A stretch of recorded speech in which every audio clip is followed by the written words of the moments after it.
নমস্কার বন্ধুরা, আমিও বাঙালি রান্নাঘরে সবাইকে স্বাগত জানাচ্ছি। আবার একটা রেসিপি আপনাদের মাঝখানে শেয়ার করতে চলেছি, সেটা হলো শর্টকাটে ঘুগনি। তাহলে চলুন দেখে নেওয়া যাক আজকের রেসিপি। ওভেনে একটা কড়াই বসিয়ে তাতে দিয়ে দিয়েছি কিছুটা পরিমাণে সর্ষের তেল। তেলটা গরম হয়ে যাওয়ার পর দিয়ে দিলাম একটা তেজপাতা মাঝখান থেকে ছিল, আর দিয়ে দিলাম কিছুটা কুচিয়ে রাখা নারকেল।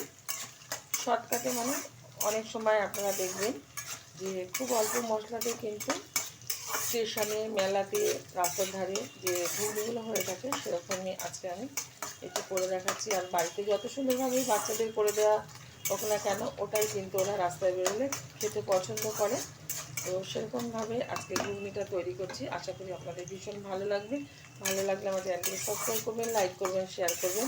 আর শর্টকাটে ঘুগনি রান্না করে খেয়ে দেবেন, আশা করি ভীষণ ভালো লাগবে। ছোটো থেকে বড় প্রত্যেকে। নারকেলটা কিন্তু ভালোভাবে ভাজা হয়ে গেছে। এখন দিয়ে দিচ্ছি কুচিয়ে রাখা পেঁয়াজ। পেঁয়াজটা হালকা ভেজে নেব।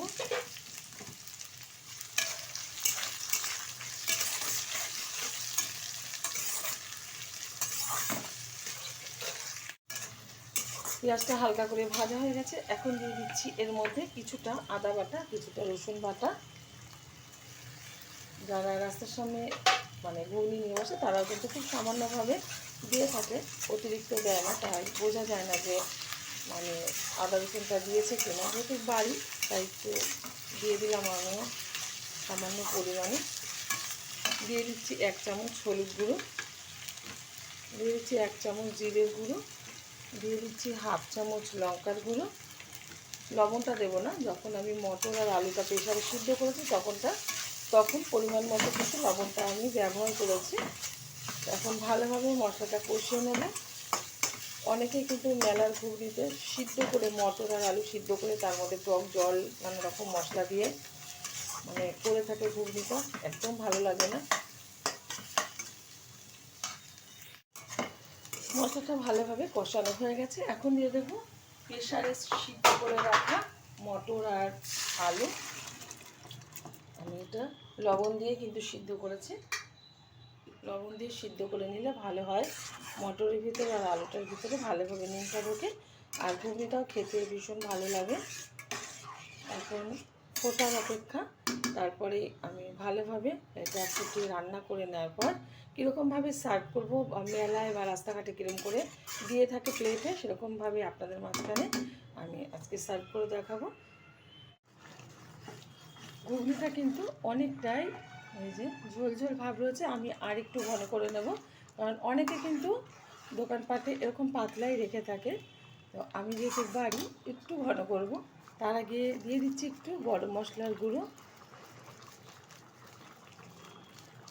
ভালো ফ্লেভার আসার জন্য। 5 থেকে 7 মিনিট মতো হাই আছে রান্না করে নেব, তাহলে কিন্তু ঘুগনিটা হয়ে যাবে পারফেক্টভাবে। 7 মিনিট মতো হাই আছে আমি ঘুগনিটা রান্না করে নিয়েছি, আর অনেকটাই ঘন হয়ে গেছে। এখন আমি ওভেনটা বন্ধ করে তারপরে কিন্তু নামিয়ে প্লেটে সার্ভ করবো। সার্ভটা তো অবশ্যই দেখাবো। নামিয়ে নিচ্ছি ঘুগনিটা একটা বাটিতে আমি সার্ভ করছি। ঠিক যেরকম দোকানপাটে দিয়ে থাকে সেরকমভাবে কিন্তু আমিও দিচ্ছি। উপর থেকে ছড়িয়ে দিচ্ছি কুচিয়ে রাখা কাঁচা লঙ্কা। যে যেরকম ঝাল খাবে সেই অনুযায়ী কিন্তু লঙ্কাটা ব্যবহার করতে হবে। দিয়ে দিচ্ছি কুচিয়ে রাখা পেঁয়াজ, দিয়ে দেব কুচিয়ে রাখা শসা, দিয়ে দিচ্ছি একটু ভুজিয়া বা কাঠি ভাজা। আপনারা অবশ্যই একবার ট্রাই করবেন। দেখা হবে পরের ভিডিওতে নতুন কোনো রেসিপি নিয়ে। ধন্যবাদ।